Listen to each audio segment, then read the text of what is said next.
ինձ համար մեծ պատիվ էր Հայաստան Հանրապետության Սահմանադրության 149-րդ հոդվածի այս հնարավորության համար ստորագրել հրամանագիր ձեզ Հայաստան Հանրապետության վարչապետի պաշտոնում նշանակվելու կապակցությամբ, որ առաջարկություն իհարկե ստացել եմ ազգային ժողովում քաղաքական մեծամասնության կողմից։ Անկեղծ շնորհավորում եմ, մաղթում եմ ձեզ մեծ համբերություն, տոկունություն, վճռականություն այս դժվարին ժամանակներում մեզ առաջնորդելու համար, երկիրը դեպի բարեկեցիկ ապագա տանելու համար, վստահ եմ նաև, որ ձեր սկզբունքայնությունը ի նպաստ է լինելու իհարկե Հայաստանի Հանրապետության պետականության ամրապնդմանը, սահմանադրականության սկզբունքներից ելնելով ի բարօրություն Հայաստանի Հանրապետության ժողովրդի խաղաղ եւ արժանապատիվ ապագայի։ Շնորհավորում եմ, պարոն վարչապետ։ Շնորհակալ եմ, պարոն նախագահ։ Շնորհակալ եմ հրավերի եւ հանդիսավորության պայմաններին հրամանագիրը ստորագրելու համար եւ նաեւ ձեր խոսքերի եւ վստահության եւ աջակցության համար։ Պիտի անկեղծ ասեմ 2018 թվականին, երբ ժողովրդական ոչ բռնի Թավշյա հեղափոխության արդյունքում ստանձնեցի Հայաստանի Հանրապետության վարչապետի պաշտոնը,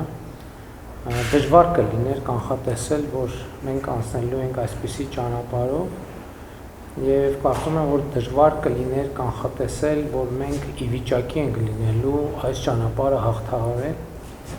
բայց մենք գտնվում ենք այնտեղ, որտեղ գտնվում ենք եւ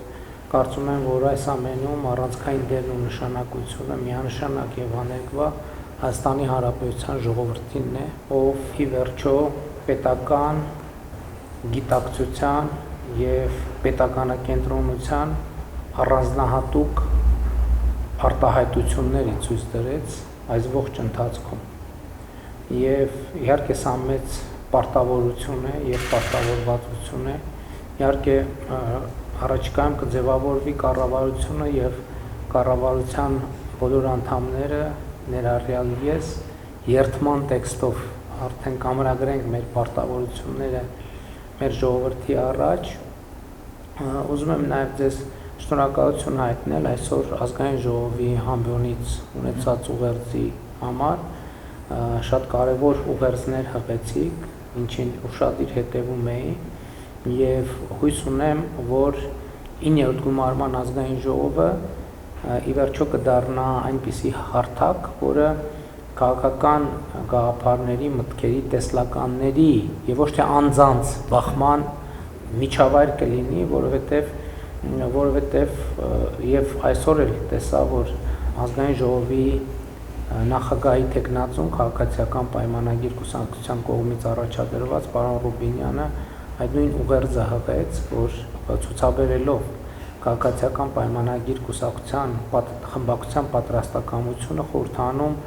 աշխատել առանց անձնական եւ անձնավորված թիրախավորումների, հայհոյանքի եւ վիրավորանքի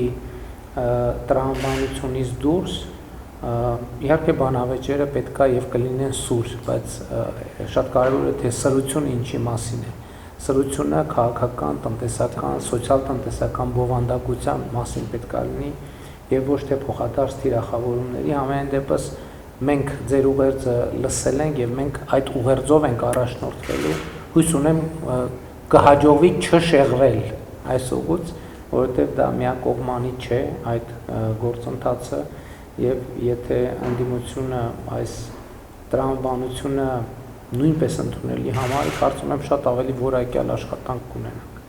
Պարոն նախագահ, եւս մեկ անգամ ուզում եմ շնորհակալություն հայտնել ձեզ, նաեւ այս ողջ ընթացքում ձեր ցուցաբերած աջակցության համար։ Իհարկե մենք մեր հանդիպումները եւ համատեղ աշխատանքը ամբողջությամբ չենք լուսաբանում, որովհետեւ աշխատանքային մակարդակում մենք շատ սերտ երկխոսության մեջ ենք եւ քննարկում ենք բազմաթիվ հարցեր եւ այս ընթացքում նաեւ պաշտոնապես եւ ոչ պաշտոնական շփումներում ես միշտ տեսել եմ, զգացել եմ ձեր աջակցությունը, ինչի համար շնորհակալ եմ։ Մեծարգո պարոն վարչապետ, շատ կարճ ուղղակի ես ինքս նորից շնորհակալություն եմ ձեզ հայտնում այդ վստահության համար, որ կա կառավարություն, նախագահական ազգային ժողով միջև, որովհետև ինքս մասնակից եմ կարևորագույն կառավարական պետական որոշումների համար, որի հնարավորությունը դուք տվել եք,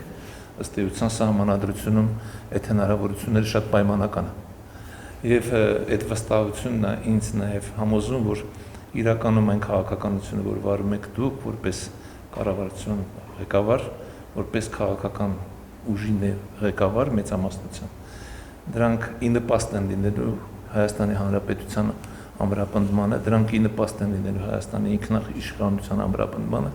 եւ միանշանակ ի նպաստ են լինելու Հայաստանի ուժեղ ապագային։ Ես նորից ձեզ հաջողություններ եմ մաղթում, կամք, տոկունություն, ամրություն, որովհետեւ արտաքինից այն ինչ որ տեսնում ենք շատերս, այդ թվում նաեւ Հայաստանի Հանրապետության քաղաքացիներում, դա միայն արտաքին մասն է։ Ներքին այն իրավիճակները, որ կա, որի մասին շատերը տեղեկացված չեն, դրանք պահանջում են սկզբունքայնություն, որը դուք ցուցաբերել եք այս տարիների ընթացքում։ Դուք ճիշտ նշեցիք, այն ինչ որ 2018-ին էր,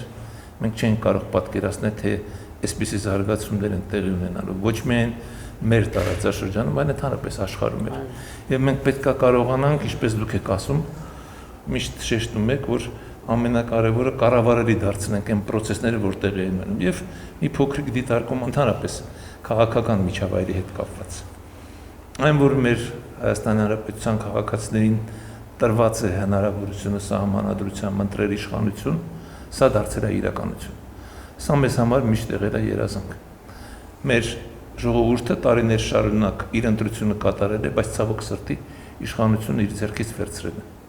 18 թվականից հետո մեր ժողովուրդը կատարում է իր ընտրությունը եւ ստանում է այդ իշխանությունը։ Եվ իշխանությունը, ով ընտրվել է այդ ժողովրդի կողմից, նաեւ պարտավորություն ունի եւ պետք է արդարացնի այդ վստահությունը, որ ստանում է ժողովրդի կողմից։ Բայց կարևոր մի գործոներ կա։ Պետության կայունությունը, ամրությունը կախված է ոչ միայն քաղաքական մեծամասնությունից, ով ստանձնում է իշխանություն, այլև ընդդիմությունից։ Ինչքան որակյալ քաղաքական մեծամասնության կարիք ունի ժողովրդավարական երկրներում հասարակությունը, ավելի կարևոր նշանակություն եւ դեր ունի ընդդիմությունը։ Եվ մենք միասին պետք է ամեն ինչ անենք եւ այդ թվում նաեւ ընդդիմության հետ մենք աշխատենք, ես լսել եմ նաեւ պարոն Ռուբինյանի ուղերձները, որ ուղղվեցին։ Ես վստահ եմ, որ դուք տրամադրված եք այդ իրավիճակը, այդ մթնոլորտը ստեղծել, որովհետեւ ի վերջո բոլորիս նպատակը մեկը պետք է լինի՝ ունենալ ամուր, հզոր Հայաստանի Հանրապետություն։ Շնորհակալ